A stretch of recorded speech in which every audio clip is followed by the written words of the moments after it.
조선 중종 10년 한양 이야기입니다. 종로 한복판에 큰 기와집이 있었어요. 이 가문의 저택이었지요. 조선에서 손꼽히는 부잣집이었습니다. 하지만 오늘은 집안이 상복으로 가득했어요. 검은 옷을 입은 사람들이 마당에 모여 있었지요. 곡소리가 들렸습니다. 이 가문의 가장 이상진이 세상을 떠났어요. 조선 3대 거상 중 한 명이었지요. 곡물 장사로 부를 일궜고 개성에 포목상단도 있었습니다. 재산이 얼마인지 아무도 몰랐어요. 영정 앞에 세 아들이 무릎 꿇고 있었지요. 큰아들 이민우, 건장한 체격에 오만한 인상이었습니다. 둘째 이민혁, 날카로운 눈빛에 교활해 보였어요. 막내 이한, 순한 얼굴에 맑은 눈동자였어요. 세 형제 중 가장 작고 약해 보였지요. 장례가 끝났습니다. 3일장을 치렀어요. 조문객이 끊이지 않았지요. 양반, 상인, 관리들이 모두 왔습니다. 이상진이 얼마나 큰 인물이었는지 알 수 있었어요. 장례 후 1회째 되는 날이었습니다. 세 아들이 사랑채에 모였어요. 오늘은 특별한 날이었지요. 유언장을 공개하는 날이었습니다. 공증인이 왔어요. 한양에서 제일 믿을 만한 사람이었지요. 자, 이제 고인의 유언을 공개하겠습니다. 공증인이 봉인된 문서를 열었어요. 세 아들은 숨을 죽이고 지켜봤지요. 특히 큰형과 둘째 형의 눈이 반짝였습니다. 재산 이야기니까요. 공증인이 읽기 시작했습니다. 첫째 민우에게는 한양 곡물 상단을 주노라. 그리고 은 3,000냥을 주노라. 큰형이 만족스럽게 고개를 끄덕였어요. 둘째 민혁에게는 개성 포목 상단을 주노라. 그리고 은 2,000냥을 주노라. 둘째 형도 웃었지요. 이하는 긴장했습니다. 자기 차례였어요. 상단은 이미 다 나눠졌지만 혹시 모르잖아요. 돈이라도 많이 받으면. 공증인이 계속 읽었어요. 막내 아내에게는 이한이 귀를 쫑긋 세웠지요. 하녀 춘심이를 주노라. 침묵이 흘렀습니다. 이한은 귀를 의심했어요. 예, 하녀요? 공증인이 다시 읽었습니다. 막내 아내에게는 하녀 춘심이를 주노라. 이상? 그게 끝이었어요. 큰형과 둘째 형은 상당과 수천 냥을 받았는데 막내는 하녀 한 명? 이하는 믿을 수가 없었지요. 이게 무슨... 큰형이 웃음을 터뜨렸어요. 하하, 막내가 하녀 하나라니. 둘째 형도 비웃었습니다. 아버지도 참 막내한테는 줄 게 없었나 봐. 이하는 창백해졌어요. 형님들, 이건 너무하지 않습니까? 큰형이 어깨를 으쓱했지요. 뭐가 너무해? 아버지 뜻이잖아. 너는 장사 재능도 없고 공부도 못하고 그렇다고 무술이 되는 것도 아니고 하녀라도 받은 게 어디냐? 둘째 형이 거들었어요. 맞아. 춘심이가 밥은 잘하니까 굶지는 않겠지? 이하는 주먹을 꽉 쥐었습니다. 화가 났어요. 억울했지요. 하지만 할 말이 없었어요. 형들 말이 맞았으니까요. 자신은 정말로 재능이 없었습니다. 공부는 못했어요. 책을 봐도 머리에 안 들어왔지요. 장사는 더 못했습니다. 아버지를 따라 상단에 가봤지만 숫자만 봐도 머리가 아팠어요. 무술, 검을 들면 떨어뜨렸지요. 자신은 정말로 쓸모없는 막내였습니다. 공증인이 떠났어요. 세 형제만 남았지요. 큰형이 이한을 봤습니다. 막내야. 예, 형님. 이제 우리는 각자 상단을 운영해야 한다. 너도 알다시피 이 집은 이제 내 것이야. 예, 그러니까 말이다. 큰형이 차갑게 말했어요. 이 집에서 나가거라. 이하는 얼어붙었지요. 예, 나가라고요? 둘째 형이 끼어들었습니다. 당연하지. 넌 상속받은 게 하녀 하나잖아. 하녀 데리고 나가서 살아. 하지만 형님들, 여기는 제가 태어난 집입니다. 큰형이 냉정했어요. 그래도 이젠 내 집이다. 너한테 줄 빵도 없어. 나가. 이하는 무릎을 꿇었습니다. 형님, 제발. 싫어. 당장 나가. 오늘 안으로. 둘째 형도 거들었어요. 우리도 바쁘단 말이야. 상단 물려받아야 하고 할 일이 태산이야. 너 같은 쓸모없는 놈 돌볼 여유 없어. 이하는 눈물이 났습니다. 형들은 진심이었어요. 자기를 쫓아내려는 거였지요. 그때 문이 열렸습니다. 한 소녀가 들어왔어요. 18살 정도로 보이는 아이였지요. 작은 키에 수수한 옷을 입고 있었습니다. 하지만 눈빛만큼은 또렷했어요. 춘심이었습니다. 이 집안의 하녀였지요. 하지만 다른 하녀들과 달랐어요. 고인이 특별히 아꼈던 하녀였습니다. 춘심이가 무릎을 꿇었어요. 도련님들, 큰형이 춘심이를 봤지요. 아, 춘심이. 잘 왔다. 너는 이제 막내 거다. 막내 데리고 나가거라. 춘심이는 고개를 끄덕였습니다. 알겠습니다. 그리고 이한에게 다가왔어요. 셋째 도련님, 일어나십시오. 이한은 눈물을 닦았지요. 춘심아, 괜찮습니다. 제가 있잖아요. 춘심이의 목소리는 차분했어요. 이하는 그 목소리에서 묘한 위로를 받았지요. 이하는 일어섰습니다. 마지막으로 형들을 봤어요. 형님들, 언젠가 후회하실 겁니다. 큰형이 비웃었지요. 후회? 우리가? 하하. 둘째 형도 손을 흔들었어요. 꺼져라, 막내야. 다신 보지 말자. 이하는 돌아섰습니다. 춘심이와 함께 집을 나섰어요. 마당을 지나갔지요. 익숙한 우물이 보였습니다. 어릴 때 놀던 정자가 보였어요. 20해를 산 집이었지요. 하지만 이제 돌아올 수 없었습니다. 대문을 나섰어요. 뒤돌아봤지요. 큰 기와집이 보였습니다. 하지만 이제 자기 집이 아니었어요.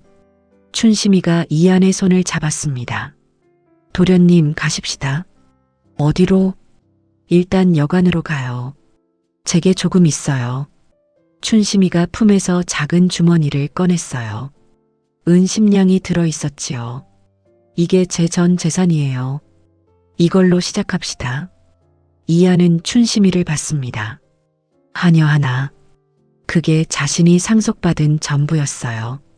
하지만 이상하게도 춘심이를 보니 조금 마음이 놓였습니다.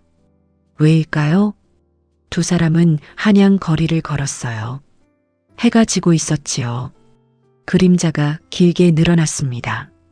이한의 인생에서 가장 길었던 하루였어요. 한양 뒷골목이었습니다. 춘심이가 이한을 이끌고 갔어요. 좁은 골목을 지나 낡은 여관 앞에 섰지요. 여기에요. 여기가? 예. 제일 싼 곳이에요. 여관 주인이 나왔습니다. 방 하나요? 춘심이가 물었어요. 하룻밤에 얼마예요? 20전. 열흘에 2냥 주면 안 될까요? 주인이 인상을 썼지요. 에이, 그건 너무. 춘심이가 웃으며 말했어요. 저희가 깨끗하게 쓸게요. 그리고 청소도 도와드릴게요. 주인은 춘심이를 봤습니다. 영특해 보이는 아이였어요. 좋아. 그럼 그렇게 해.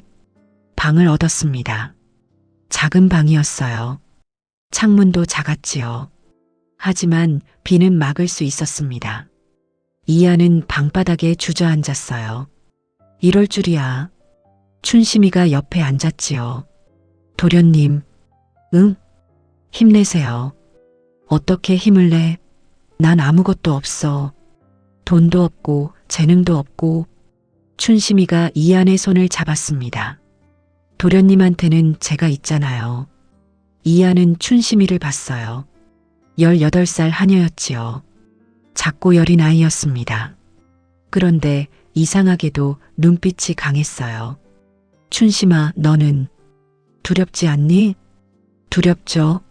하지만 포기하지 않을 거예요. 왜? 춘심이가 미소 지었어요. 선친 어르신께서 저를 도련님께 맡기셨어요. 분명 이유가 있을 거예요. 이유? 예. 그 이유를 제가 증명해 보일게요. 춘심이는 일어났지요. 도련님, 배고프시죠? 아, 조금 기다리세요. 제가 뭐 좀 사올게요. 춘심이가 나갔어요. 이하는 혼자 남았지요. 빈 방에 앉아 생각했습니다. 나는 정말로 쓸모없는 사람일까? 20해를 살았어요. 하지만 이룬 게 없었지요.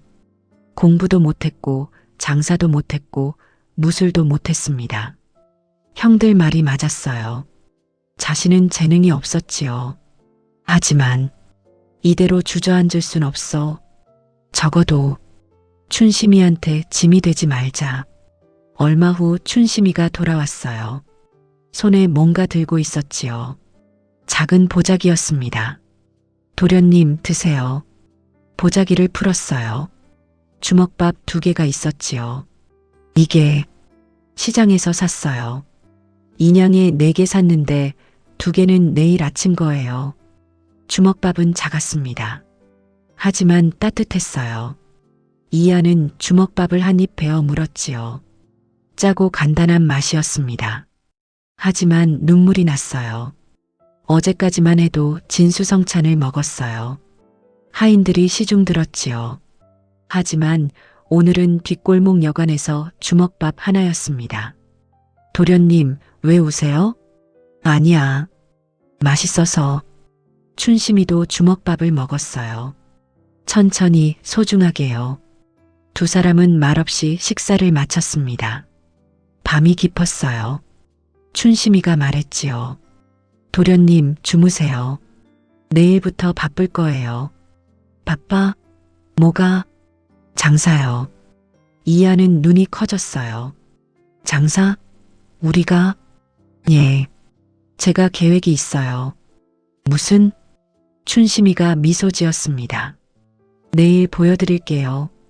지금은 주무세요. 이하는 누웠어요. 딱딱한 방바닥이었지요. 하지만 지쳤으니까 잠이 왔습니다. 춘심이는 창문을 보고 있었어요. 달이 떠 있었지요. 밝은 달이었습니다. 선친 어르신, 제가 도련님을 꼭 성공시켜 드릴게요. 그것이 은혜를 갚는 길이니까요. 춘심이도 누웠어요. 긴 밤이 지나갔습니다. 다음 날 새벽이었어요. 춘심이가 이한을 깨웠지요. 도련님, 일어나세요.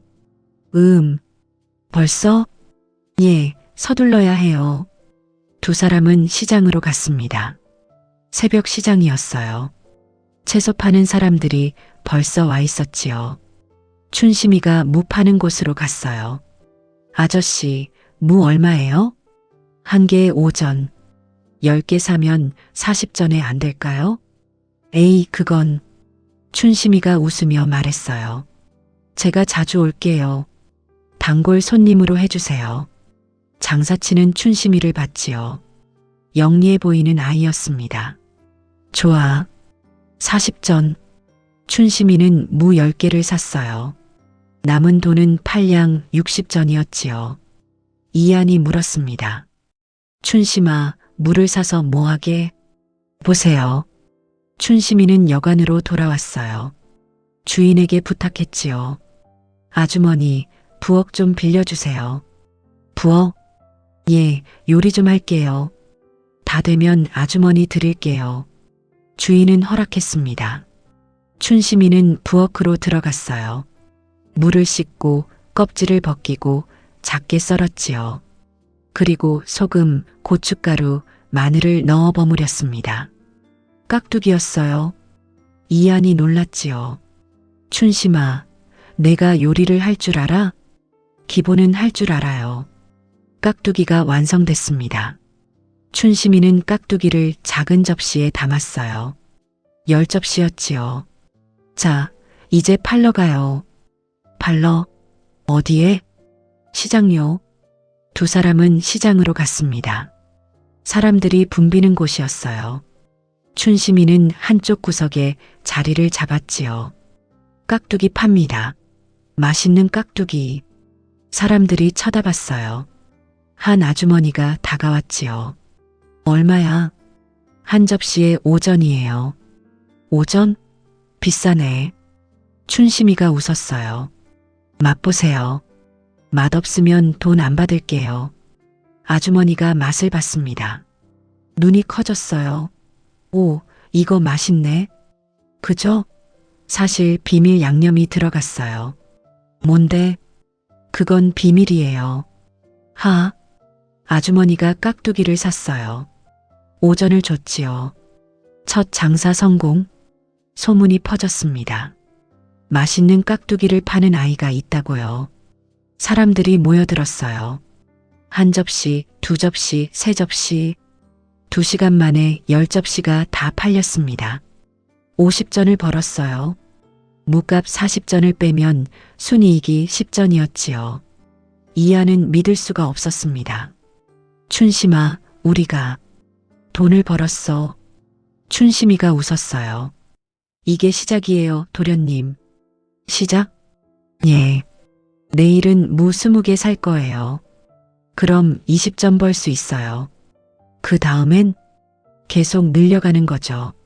한 달이면 춘심이가 계산했어요. 한 달이면 은 인양 정도 벌 수 있을 거예요. 이하는 감격했지요. 춘심아, 너는 천재야. 아니에요. 이건 기본이에요. 춘심이는 생각했습니다. 아직은 시작도 안 했어. 진짜는 이제부터야. 두 사람은 여관으로 돌아왔어요. 오늘 번 돈으로 점심을 샀지요. 국밥 2그릇이었습니다. 이하는 국밥을 먹으며 생각했어요. 나도 할 수 있구나. 춘심이와 함께라면. 처음으로 희망이 생겼습니다. 한 달이 지났습니다. 춘심이의 말대로 됐어요. 은 인양을 벌었지요. 하지만 춘심이는 멈추지 않았습니다. 도련님, 이제 키워야 해요. 키운다고? 예. 혼자서는 한계가 있어요. 사람을 고용해야죠.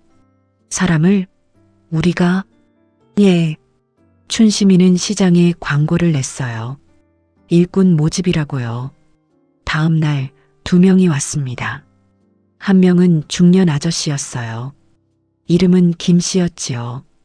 일자리를 잃고 방황하던 사람이었습니다. 다른 한 명은 젊은 청년이었어요. 박씨라고 했지요. 가난한 집안 출신이었습니다.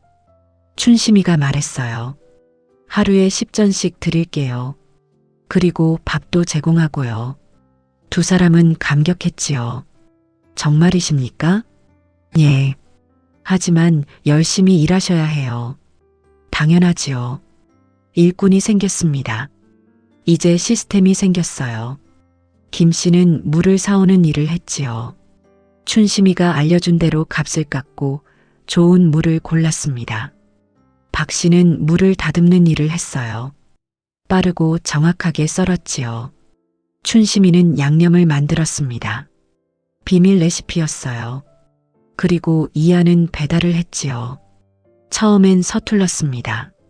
길을 헤매기도 했어요. 하지만 점점 익숙해졌지요. 한 달 후 생산량이 10배로 늘었어요. 하루에 100접시를 팔았습니다. 순이익은 하루에 50전, 한 달이면 은 15냥이었어요.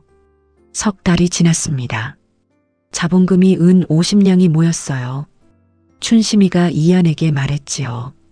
도련님, 이제 다음 단계로 갈 때예요. 다음 단계? 예. 상회를 차려요. 이한은 놀랐습니다. 상회? 우리가? 예. 이제 준비됐어요. 춘심이는 계획을 설명했어요. 작은 가게를 하나 얻는 거였지요. 그곳에서 깍두기만 파는 게 아니라 다른 반찬들도 파는 거였습니다. 그리고 도련님께서 주인으로 나서셔야 해요. 나는 장사를 모르는데. 춘심이가 웃었어요. 제가 가르쳐 드릴게요. 하나하나요. 이하는 춘심이를 받습니다. 석 달 전만 해도 자신은 쫓겨난 막내였어요. 하지만 지금은 은 50냥을 가진 장사꾼이었지요. 춘심이 덕분이었습니다. 고마워, 춘심아. 뭐가요? 내가 나를 포기하지 않아서. 춘심이가 이한의 손을 잡았어요. 도련님, 이제 시작이에요. 진짜는 이제부터예요. 두 사람은 웃었습니다. 한양 종로에 작은 가게 하나를 얻었어요. 문 위에 현판을 달았지요. 한심상회. 이한의 한, 춘심이의 심을 합친 이름이었습니다. 그리고 문을 열었어요. 한심상회가 문을 열었습니다. 작은 가게였어요. 하지만 깨끗했지요. 춘심이와 이한이 직접 청소했으니까요. 진열대가 있었습니다. 깍두기, 염장 젓갈, 장아찌가 놓여 있었어요. 그리고 가장 특별한 것은 가격표였지요. 깍두기 한 접시 5전, 염장 젓갈 한 접시 10전, 장아찌 한 접시 8전. 가격이 적혀 있었습니다. 당시 조선에서는 값을 흥정하는 게 당연했어요. 하지만 한심상회는 달랐지요. 고정 가격이었습니다. 춘심이의 아이디어였어요. 도련님, 사람들은 흥정하는 게 귀찮아요. 그리고 속는 것도 싫어하죠. 고정 가격이면 믿음을 줄 수 있어요. 하지만 남들은 다 흥정하는데. 그래서 차별화되는 거예요. 우리만의 색깔이죠. 개업 첫날이었습니다. 사람들이 지나가다 가게를 봤어요. 신기해했지요. 저기 새로 생긴 가게네? 한 아주머니가 들어왔습니다. 뭐 파는 덴데? 이한이 인사했어요. 어서 오십시오. 저희는 반찬을 팝니다. 반찬? 아주머니가 깍두기를 받지요. 이게 얼마야? 5전입니다. 5전? 깎아줘. 이한이 웃으며 말했어요. 죄송하지만 고정 가격이에요. 하지만 맛보세요. 맛없으면 환불해 드립니다. 환불? 그게 무슨 소리야? 돈 돌려드린다는 뜻이에요. 아주머니는 놀랐지요. 돈을 돌려준다고? 춘심이가 나왔어요. 맛 한번 보세요. 저희가 직접 만들었어요. 아주머니가 깍두기를 한 입 먹었습니다. 이거 맛있네. 그죠? 저희는 품질을 보증해요. 그리고 가격도 정직하고요. 아주머니가 고개를 끄덕였어요. 좋아, 깍두기 하나 줘. 첫 손님이었습니다. 소문이 퍼지기 시작했어요. 한심상회는 가격을 속이지 않는데, 게다가 맛도 좋고 환불도 해준다던데. 사람들이 모여들기 시작했지요. 하루 매출이 은 1냥이 넘었어요. 일주일 후 하루 매출이 은 2냥이 됐습니다. 한 달 후 하루 평균 은 3냥. 한심상회는 대박이 났어요. 이하는 신기했습니다. 자기가 장사를 하고 있다니요. 춘심이가 가르쳐줬어요. 손님을 대하는 법을 알려줬지요. 항상 웃으세요. 그리고 눈을 보고 이야기하세요. 돈 계산하는 법도 가르쳤습니다. 주판은 이렇게 쓰는 거예요. 장부 쓰는 법도 알려줬어요. 매일 기록해야 해요. 들어온 돈, 나간 돈 모두요. 이하는 열심히 배웠습니다. 처음엔 서툴렀어요. 주판을 잘못 튕기기도 했지요. 손님에게 어색하게 대하기도 했습니다. 하지만 포기하지 않았어요. 매일 연습했지요. 한 달 후 이하는 제법 장사꾼처럼 됐어요. 어느 날 저녁이었습니다. 가게 문을 닫고 장부를 정리했어요. 춘심이가 말했지요. 도련님 보세요. 이번 달 순이익이에요. 얼마? 은 50냥이에요. 이하는 믿을 수가 없었어요. 50냥? 한 달에? 예. 우리가 해냈어요. 두 사람은 껴안고 기뻐했지요. 석 달 전만 해도 빈털털이었어요. 하지만 지금은 한 달에 50냥을 버는 상의 주인이었습니다. 춘심아, 이 모든 게 내 덕분이야. 춘심이가 고개를 저었어요. 아니에요. 도련님이 열심히 하셨잖아요. 나는 내가 시키는 대로 했을 뿐이야. 그게 중요한 거예요.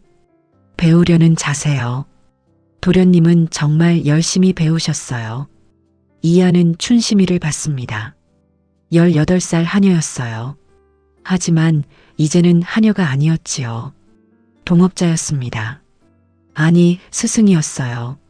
춘심아, 너는 어떻게 이렇게 장사를 잘해? 춘심이가 잠시 망설였어요.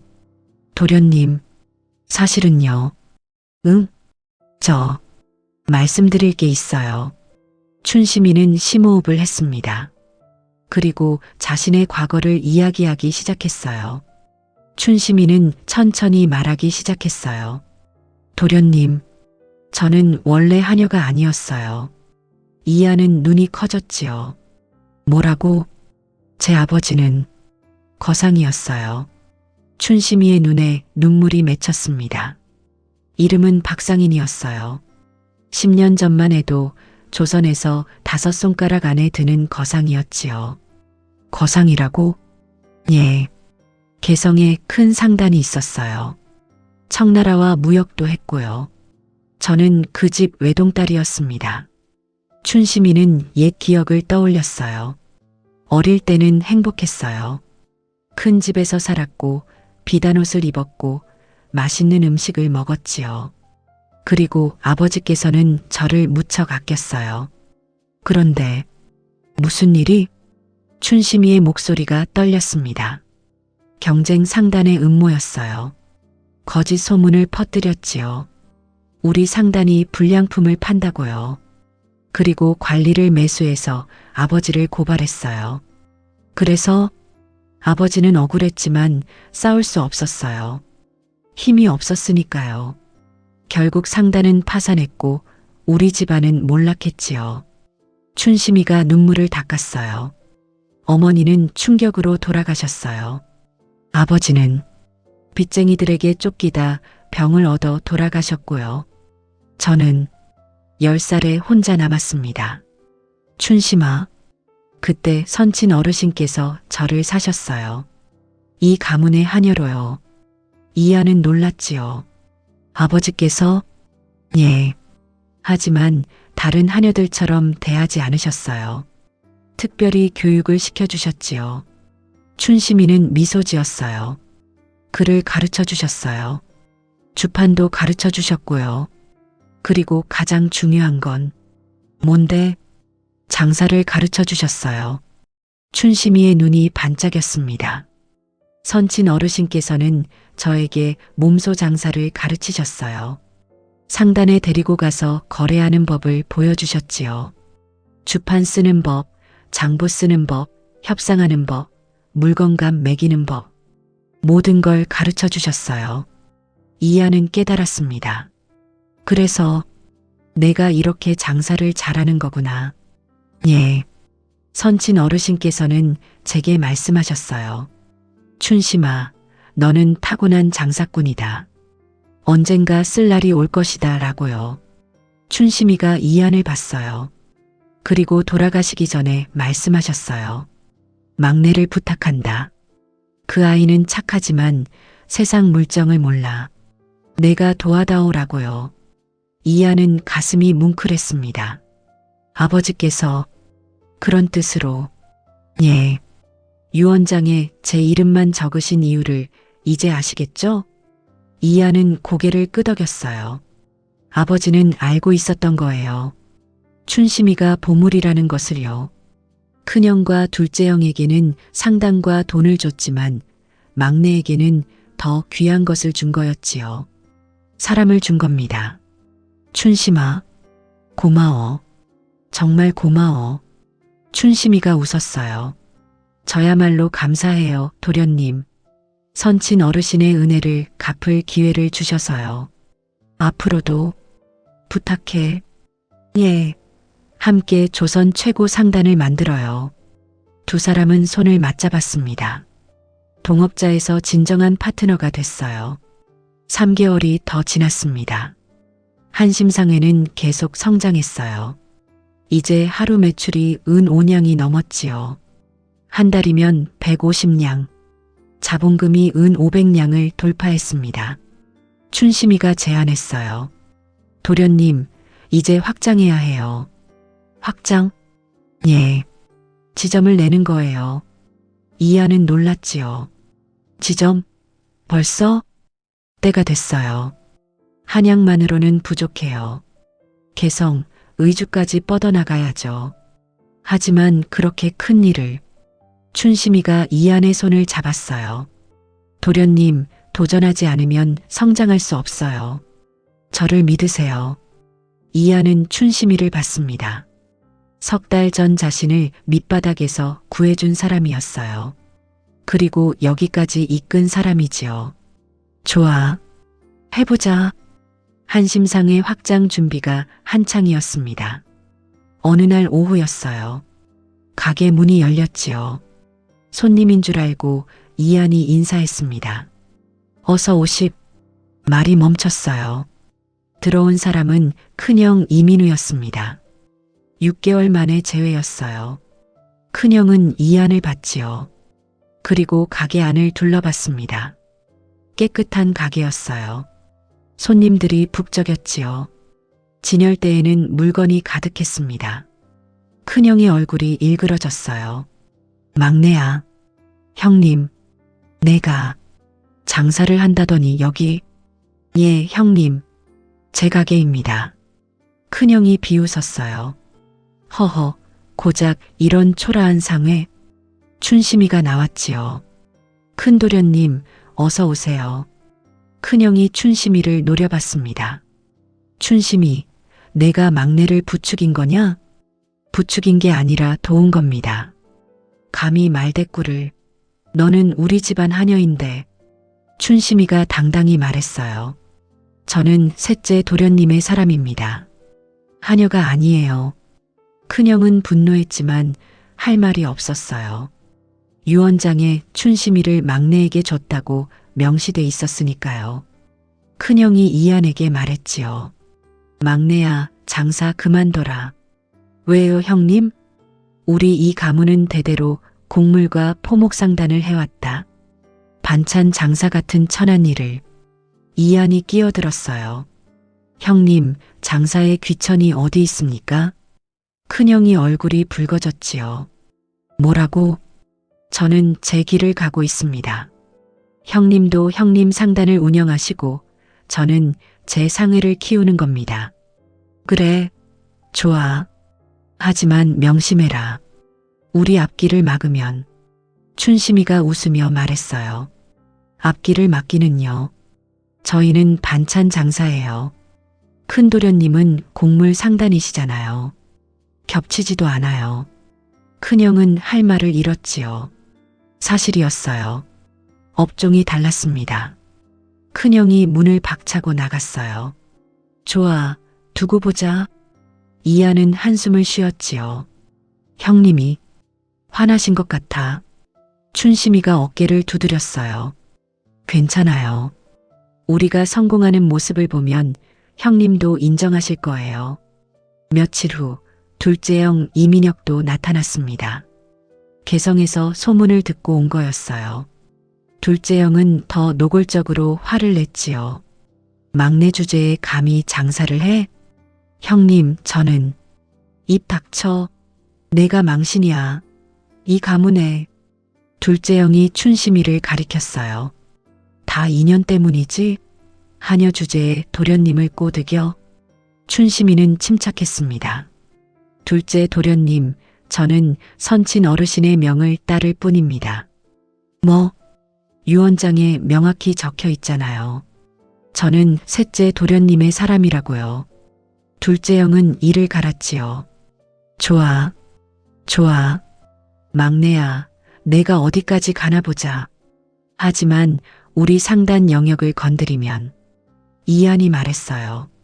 형님, 저는 형님 영역에 관심 없습니다. 저는 제 길을 갈 뿐이에요.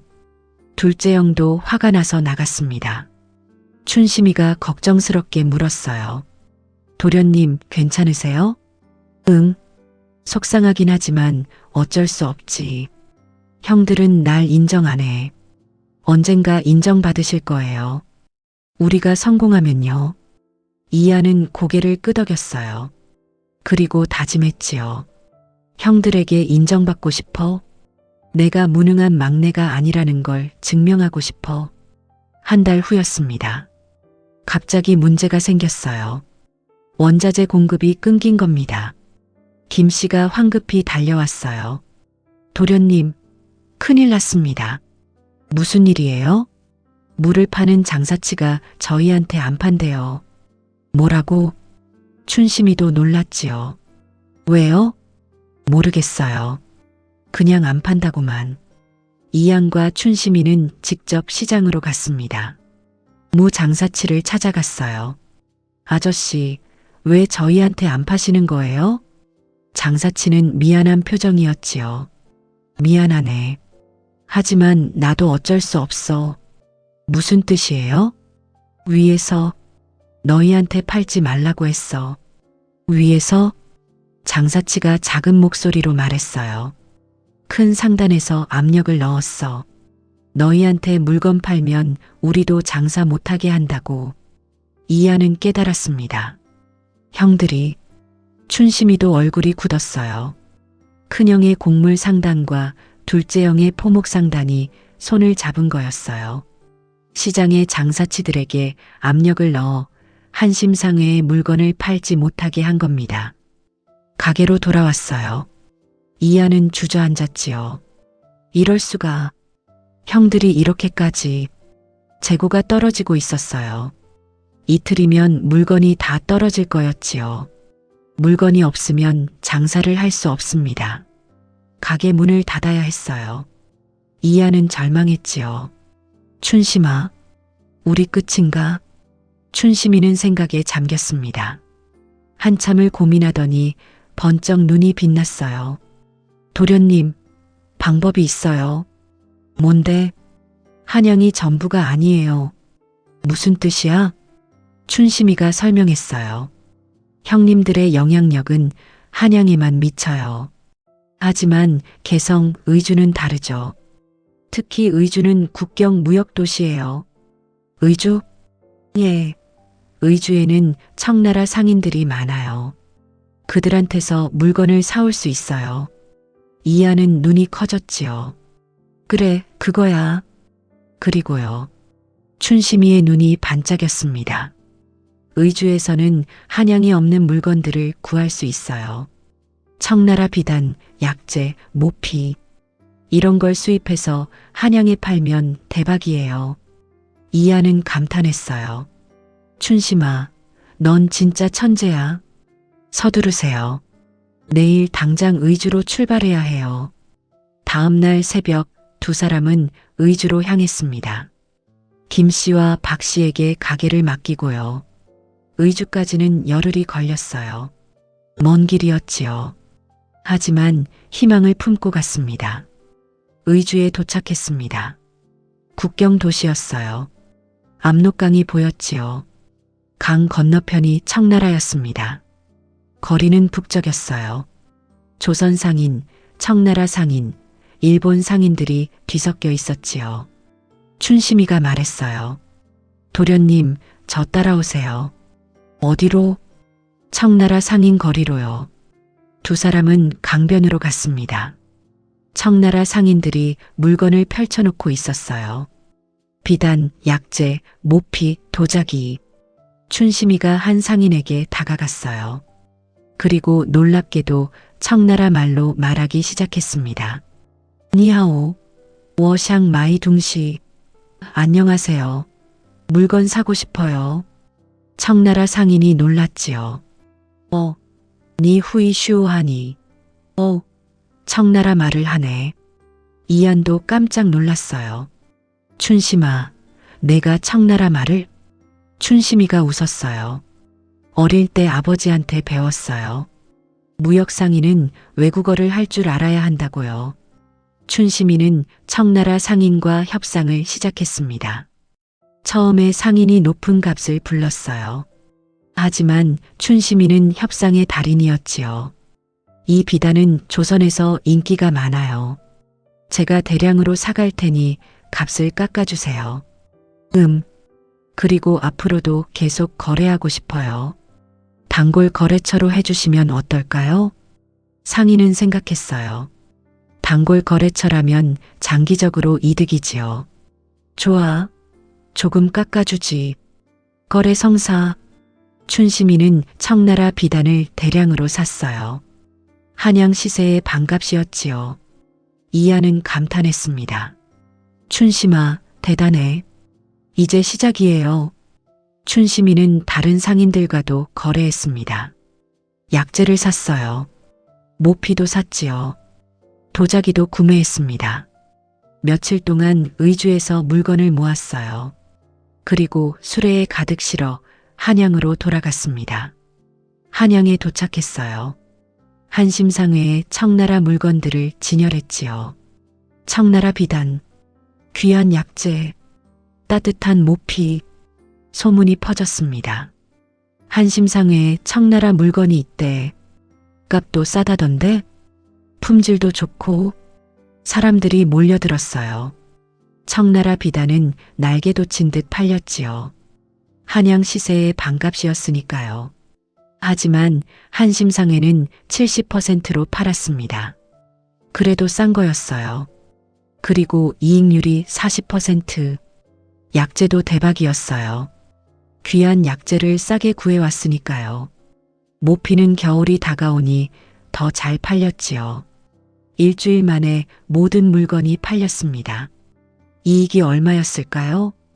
은 300냥. 일주일 만에 300냥을 번 겁니다. 이하는 믿을 수가 없었어요. 춘심아, 우리가 대박났어. 춘심이도 기뻤지요. 도련님, 이제 형님들 압력 따위 무섭지 않아요. 맞아. 두 사람은 껴안고 기뻐했습니다. 한심상회는 새로운 전기를 맞았어요. 이제 한양 시장에만 의존하지 않았지요. 의주를 통한 청나라 무역이라는 새로운 길이 열린 겁니다. 춘심이가 말했어요. 도련님, 이제 진짜 확장할 때예요. 확장? 예. 의주에 지점을 내요. 그리고 한양, 개성에도 지점을 내는 거예요. 이하는 고개를 끄덕였지요. 좋아. 해보자. 한심상회가 상단으로 가는 길이 열렸습니다. 이하는 생각했어요. 형들, 보고 계세요? 저는 이제 쫓겨난 막내가 아닙니다. 저는 상인입니다. 3개월 후였습니다. 한심상회는 3개 지점을 냈어요. 한양 본점, 의주 지점, 개성 지점. 직원도 50명으로 늘었지요. 월 매출이 은 1000냥을 돌파했습니다. 한심상회는 이제 한양에서 소문난 상회가 됐어요. 한심상회는 정직하다. 청나라 물건도 취급한다. 품질이 보증된다. 이하는 이제 제법 상인다워졌어요. 협상하는 법을 배웠고 장부 관리도 완벽했지요. 직원 관리도 잘했습니다. 하지만 가장 중요한 건 배우려는 자세였어요. 춘심이에게 계속 물어보고 배우고 실천했지요. 어느 날 저녁이었습니다. 이양과 춘심이는 한양 본점 2층에 앉아 있었어요. 창밖으로 한양 야경이 보였지요. 불빛들이 반짝였습니다. 이한이 말했어요. 춘심아, 1년 전만 해도 상상도 못했어. 뭐려? 이렇게 성공할 줄은. 춘심이가 웃었어요. 저도요. 하지만 도련님이 열심히 하셨잖아요. 너 덕분이야, 춘심아. 너 없었으면. 이하는 춘심이의 손을 잡았습니다. 고마워. 정말 고마워. 춘심이의 얼굴이 붉어졌어요. 또 도련님. 두 사람은 서로를 봤지요. 어느새 둘 사이에는 동업자 이상의 감정이 싹트고 있었습니다. 하지만 아직 말하지 않았어요. 신분 차이가 있었으니까요. 이하는 막내 도련님이었고 춘심이는 아직도 형식상 하녀였습니다. 하지만 마음은 어쩔 수 없었어요. 두 사람은 서로를 사랑하고 있었지요. 5년이 흘렀습니다. 이하는 25이 됐어요. 춘심이는 23이었지요. 한심상회는 이제 한심상단이 됐습니다. 전국에 30개 지점이 있었어요. 직원은 500명, 연 매출은 은 10만 냥. 조선 3대 상단 중 하나가 됐지요. 이하는 이제 조선에서 손꼽히는 젊은 거상이었습니다. 하지만 이하는 교만하지 않았어요. 여전히 겸손했지요. 직원들을 아꼈고 손님을 정직하게 대했습니다. 춘심이는 이하의 오른팔이었어요. 상단의 모든 전략을 짰지요. 재물을 관리했고 거래처를 개척했습니다. 두 사람은 완벽한 팀이었어요. 어느 날이었습니다. 한양에 소문이 돌았어요. 큰 상단 이민우의 곡물 상단이 위기래. 고리대금에 손댔다가 큰일 났대. 이하는 소문을 듣고 놀랐지요. 큰형이 고리대금업을 했다는 거였어요. 탐욕에 눈이 멀어 백성들에게 높은 이자로 돈을 빌려줬지요. 그런데 빚을 못 갚는 사람들이 늘어나면서 상단이 위기에 처한 겁니다. 며칠 후 더 충격적인 소식이 들렸어요. 이민우 상단 파산. 큰형의 곡물 상단이 문을 닫은 겁니다. 이하는 황급히 옛집으로 갔어요. 대문이 굳게 닫혀 있었지요. 하인들도 다 떠났습니다. 큰형이 마당에 혼자 앉아 있었어요. 초라한 모습이었지요. 형님. 큰형이 고개를 들었습니다. 얼굴이 많이 늙어 보였어요. 막내야. 너. 형님, 무슨 일이신지 들었어요. 큰형은 고개를 떨구었지요. 나는 끝났다. 모든 걸 잃었어. 형님. 큰형이 쓴웃음을 지었어요. 웃기지? 5년 전에는 너를 쫓아냈는데 지금은 내가 쫓겨나는 신세가 됐잖아. 이하는 가슴이 아팠습니다. 형님, 제가 도와드릴게요. 큰형이 눈을 크게 떴어요. 뭐라고? 돈을 빌려드릴게요. 상단을 다시 일으키세요. 너는 나를 쫓아낸 형인데. 이한이 미소 지었어요. 형님은 형님이에요. 혈육이잖아요. 큰형의 눈에 눈물이 맺혔습니다. 막내야. 미안하다. 정말 미안하다. 괜찮아요, 형님. 이하는 큰형에게 은천냥을 빌려줬어요. 무이자였지요. 큰형은 감격했습니다. 고맙다. 정말 고맙다. 한 달 후 둘째형 소식도 들렸어요. 이민혁의 포목상단도 위기. 둘째형은 무리하게 확장했다가 실패한 겁니다. 감당 못할 만큼 지점을 냈다가 관리가 안 돼서 부도가 난 거였어요. 이하는 둘째형도 찾아갔습니다. 둘째형은 더 초라했어요. 빚쟁이들에게 쫓기고 있었지요. 막내, 나는 끝났어. 이한이 말했어요. 형님, 제가 도와드릴게요. 둘째형이 놀랐지요. 너, 나를? 예, 빚을 갚아드릴게요. 그리고 상단 재건도 도와드릴게요. 둘째형은 울었습니다. 막내야, 내가 너한테 그렇게 못되게 굴었는데. 형님, 다 지난 일이에요. 이하는 둘째형의 빚도 갚아줬어요. 은 500냥이었지요. 그리고 조건을 걸었습니다.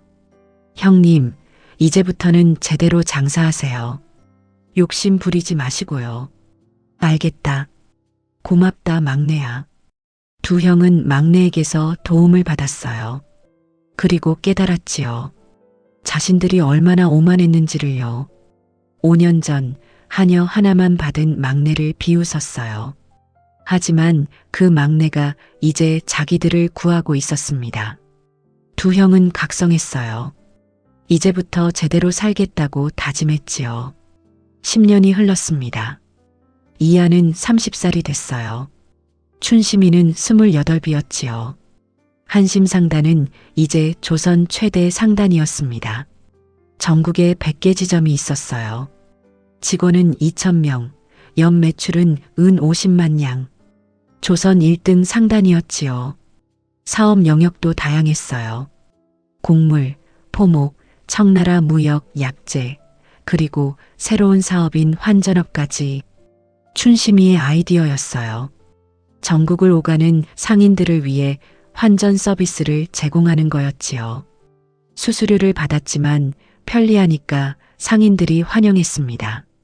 한심상단의 혁신은 끝이 없었어요. 직원 복지를 도입했지요. 당시로서는 파격적이었습니다.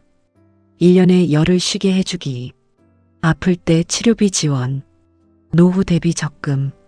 다른 상단에서는 상상도 못할 일이었어요. 하지만 한심상단은 달랐지요. 춘심이가 말했어요. 도련님, 직원이 행복해야 일도 잘해요. 그게 장기적으로 이익이에요. 이하는 고개를 끄덕였지요. 맞아. 사람이 제일 중요해. 이 철학 때문에 한심상단 직원들은 충성심이 높았어요. 이직률이 제로였지요. 그리고 또 하나 한심상단의 특징이 있었습니다. 정직 거래였어요. 절대 속이지 않는다. 품질을 보증한다. 불만족하면 환불한다. 이 원칙을 10년간 지켰습니다. 그 결과 한심상단의 명성은 조선 전역에 퍼졌어요. 한심상단은 믿을 수 있다. 한심상단 물건은 품질이 좋다. 한심상단은 백성을 속이지 않는다. 어느 날 임금이 이한을 불렀습니다. 궁궐에 들어간 이한은 임금 앞에 무릎을 꿇었어요. 경이 바로 한심상단의 주인이냐? 그러하옵니다, 전하. 임금이 미소 지었지요. 소문을 많이 들었다. 정직한 거래로 백성의 신뢰를 얻었다고 하더구나. 황송하옵니다, 전하. 그리고 직원을 아끼고 잘 대우한다던데? 사람이 제일 중요하다고 생각하옵니다. 임금이 고개를 끄덕였어요. 훌륭하다. 경은 조선의 보배로다. 그리고 상을 내렸지요. 경에게 정상대부의 칭호를 내린다. 정상대부, 상인에게 내리는 최고의 칭호였습니다. 이하는 눈물을 흘렸어요. 감사합니다, 전하. 궁을 나온 이하는 춘심이에게 달려갔습니다. 춘심아, 임금님께서 칭호를 주셨어. 춘심이도 기뻤어요. 축하해요, 도련님. 이 모든 게 내 덕분이야. 아니에요. 도련님이 열심히 하신 덕분이에요. 이하는 춘심이의 손을 잡았습니다. 춘심아, 나는 너를 사랑해. 춘심이의 얼굴이 붉어졌어요. 도련님, 나와 혼인해 줄래? 춘심이의 눈에 눈물이 맺혔지요. 10년을 기다렸습니다. 10년 동안 이한 곁에서 일했어요. 동업자였고 친구였고 그리고 사랑했습니다. 하지만 신분 때문에 말하지 못했어요. 춘심이는 하녀 출신이었고 이하는 양반이었으니까요. 하지만 저는 하녀인데요. 이한이 고개를 저었어요. 신분이 무슨 상관이야? 너는 내 인생의 동반자야. 내 사랑이야. 도련님, 그리고 이제 임금님께서 칭호도 주셨잖아. 나는 정상대부야. 내가 원하는 사람과 혼인할 수 있어. 춘심이는 울었어요. 기쁨의 눈물이었지요. 기꺼이 혼인하겠어요. 두 사람은 껴안았습니다. 10년을 기다린 사랑이었어요. 3개월 후 혼례가 열렸습니다. 한양에서 가장 성대한 혼례였어요. 이하는 조선 최고 거상이었으니까요. 모든 상인이 부러워하는 사람이었지요. 신부 춘심이는 아름다운 원삼을 입었어요. 붉은색 치마에 노란색 저고리였지요. 신랑 이하는 잔잔한 미소를 짓고 있었습니다. 혼례장에는 수백 명이 모였어요. 한심상단 직원 2,000명 중 대표들이 왔지요. 전국에서 상인들이 모였습니다. 심지어 청나라 상인들도 축하하러 왔어요. 그리고 가족도 왔지요. 큰형 이민우와 둘째 형 이민혁이었습니다. 두 형은 이안의 도움으로 상단을 재건했어요. 지금은 한심상단의 지부를 운영하고 있었지요. 큰형이 곡물 부문을, 둘째 형이 포목 부문을 맡았습니다. 형제는 화해했어요. 이제는 사이가 좋았지요. 큰형이 이안에게 말했습니다. 막내야, 축하한다. 고마워요, 형님. 내가 너를 무시했었지. 미안하다. 다 지난 일이에요. 둘째 형도 다가왔어요. 막내야, 행복해라. 춘심이는 좋은 사람이야. 고마워요, 형님. 초례상 앞에 신랑 신부가 섰습니다. 절을 올렸어요. 하늘과 땅에, 그리고 조상에게요. 이안은 눈물을 흘렸지요. 아버지, 보고 계세요? 제가 춘심이와 혼인했어요. 아버지께서 주신 가장 귀한 유산과 함께요. 춘심이도 울었습니다. 선친 어르신, 감사합니다. 도련님을 맡겨주셔서요. 제 인생 최고의 행운이었어요.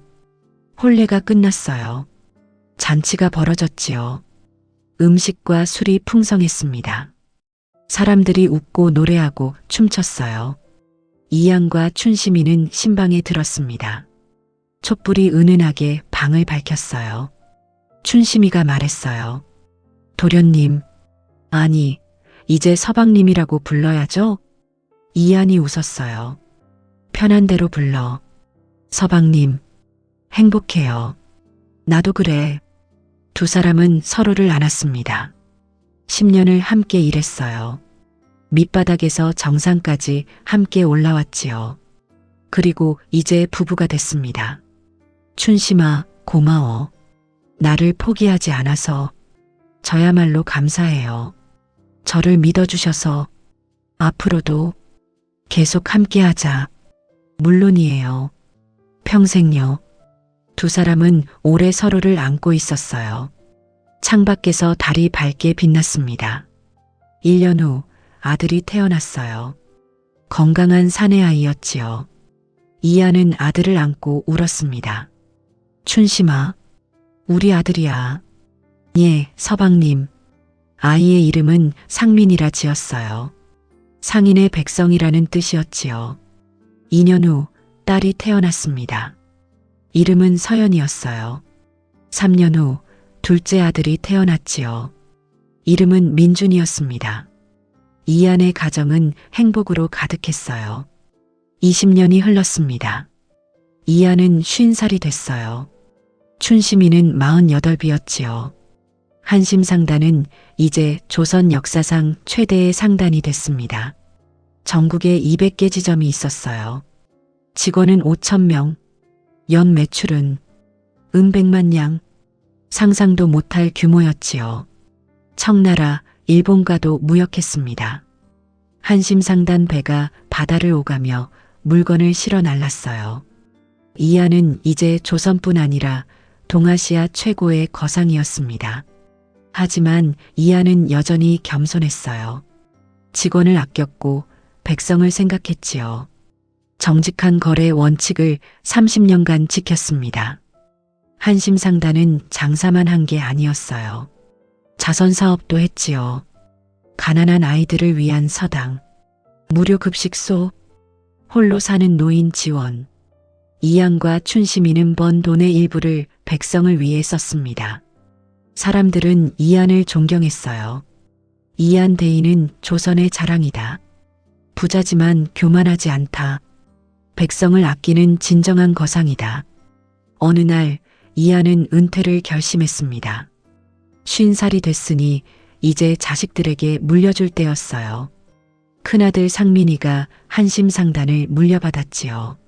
30살이 된 상민이는 아버지처럼 성실하고 정직했습니다. 이안과 춘심이는 한양 외곽에 작은 집을 마련했어요. 조용한 곳이었지요. 정원이 있었고 연못도 있었습니다. 두 사람은 그곳에서 평화롭게 살았어요. 어느 가을날 오후였습니다. 이양과 춘심이는 마루에 앉아 있었어요. 정원을 바라보고 있었지요. 단풍이 들었습니다. 빨갛고 노란 잎들이 바람에 흩날렸어요. 춘심아, 예, 우리 먼 길 왔지? 춘심이가 웃었어요. 정말 그래요. 30년이라니. 내가 없었으면 나는 아마 거리에서 굶어 죽었을 거야. 아니에요. 도련님은 배우는 자세가 있었어요. 그게 가장 중요한 재능이에요. 이하는 춘심이의 손을 잡았습니다. 주름진 손이었어요. 세월이 흘렀지요. 하지만 여전히 따뜻한 손이었습니다. 사랑해, 춘심아. 저도 사랑해요, 서방님. 두 사람은 오래 앉아 있었어요. 손자들이 뛰어놀고 있었지요. 웃음소리가 들렸습니다. 이하는 행복했어요. 30년 전 하녀 하나만 받고 쫓겨났던 막내였습니다. 하지만 그 하녀는 보물이었어요. 춘심이 덕분에 조선 최고 거상이 됐지요. 돈도 벌었고 명예도 얻었습니다. 하지만 가장 중요한 건 사랑이었어요. 춘심이를 만난 것이 인생 최고의 행운이었지요. 해가 지고 있었습니다. 붉은 노을이 하늘을 물들였어요. 이하는 생각했어요. 아버지, 이제 알겠습니다. 형들에게는 재산을 주셨지만 저에게는 미래를 주신 거였군요. 10년이 더 지났습니다. 이하는 60살이 됐어요. 춘심이는 58이었지요. 두 사람은 여전히 건강했습니다. 정원을 가꾸며 평화롭게 살았어요. 손주가 10명이나 됐지요. 집안은 시끌벅적했습니다. 어느 날 이하는 아버지 묘를 찾아갔어요. 묘 앞에 무릎을 꿇었지요. 아버지, 다녀갑니다. 바람이 불었어요. 나뭇잎이 바스락거렸지요. 아버지, 이제 알겠습니다. 왜 저에게 춘심이만 주셨는지요. 이하는 눈물을 흘렸습니다. 형들에게는 상단을 주셨지만 그건 이미 만들어진 것이었어요. 하지만 저에게는 미래를 만들 사람을 주신 거였지요. 춘심이는 제게 장사를 가르쳤어요. 하지만 그보다 더 중요한 걸 가르쳤습니다. 사람의 가치를요. 이하는 고개를 들어 하늘을 봤어요. 돈보다 사람이 중요하다는 것, 정직이 최고의 자산이라는 것, 배우는 자세가 가장 큰 재능이라는 것을요. 그 덕분에 저는 조선 최고 거상이 됐습니다. 하지만 더 중요한 건 이한이 미소 지었어요. 행복한 사람이 됐다는 겁니다. 묘에 절을 올렸지요. 감사합니다, 아버지. 최고의 유산을 주셔서요. 집으로 돌아왔어요. 춘심이가 문 앞에서 기다리고 있었지요. 다녀오셨어요? 응. 선친 어르신께 뭐라고 말씀드렸어요? 고맙다고 했어. 최고의 보물을 주셔서요. 춘심이가 얼굴을 붉혔어요. 서방님. 두 사람은 집 안으로 들어갔습니다. 손주들이 할아버지를 맞이했어요. 할아버지, 할아버지, 장사 이야기 해주세요. 이하는 손주들을 모았지요. 그리고 이야기를 시작했습니다. 옛날 할아버지가 20살 때 말이지. 형들한테 쫓겨나서 하녀 하나만 받았단다. 하녀요? 그래, 그 하녀가 바로 너희 할머니야. 손주들이 놀랐어요. 할머니가 하녀였어요? 그래. 하지만 그 하녀는 세상에서 가장 귀한 보물이었지. 춘심이가 옆에서 웃었어요. 이하는 계속 이야기했습니다. 밑바닥에서 시작한 이야기, 깍두기 장사 이야기, 의주 무역 이야기, 형들과의 화해 이야기를요. 손주들은 반짝이는 눈으로 들었지요. 할아버지, 그래서 부자가 됐어요? 이한이 고개를 저었어요. 아니란다. 부자가 돼서 행복한 게 아니야. 그럼요. 사랑하는 사람과 함께여서 행복한 거란다. 이하는 춘심이의 손을 잡았어요. 할머니와 함께여서 할아버지는 행복해. 돈이 많아서가 아니라 할머니가 있어서 행복한 거야. 손주들이 고개를 끄덕였지요. 저녁이 됐습니다. 온 가족이 모여 식사를 했어요. 아들, 며느리, 손주들 모두 함께였지요. 식사 후 이양과 춘심이는 마루에 앉았습니다. 달이 떠올랐어요. 환한 보름달이었지요. 춘심아, 예, 후회 없지? 뭐요? 나랑 함께한 거. 춘심이가 웃었어요. 후회라니요. 제 인생 최고의 행운이었어요. 나도 그래. 내가 없었으면, 서방님도 없었으면 저도 없었어요. 우리는 함께였잖아요. 이하는 고개를 끄덕였지요. 맞아. 우리는 함께였어. 두 사람은 달을 봤습니다. 40년 전 쫓겨난 막내와 하녀였어요. 하지만 함께 일어섰지요. 밑바닥에서 정상까지 올라갔습니다. 조선 최고 거상이 됐어요. 하지만 가장 중요한 건 돈이나 명예가 아니었습니다. 서로였어요. 이양과 춘심이는 손을 맞잡았습니다. 사랑해, 춘심아. 저도 사랑해요, 서방님. 바람이 불었어요. 나뭇잎이 바스락거렸지요. 별이 반짝였습니다. 이하는 생각했어요. 재산은 사라져도 사람은 남는다. 나는 최고의 사람을 만났고 그것이 최고의 유산이었다. 하녀 하나만 받은 막내의 이야기는 이렇게 끝났습니다. 하지만 진짜 끝이 아니었어요. 그들의 자손은 대대로 한심상단을 이어갔지요. 그리고 이양과 춘심이의 이야기는 조선의 전설이 됐습니다. 하녀 하나가 최고의 유산이었다는 이야기로요.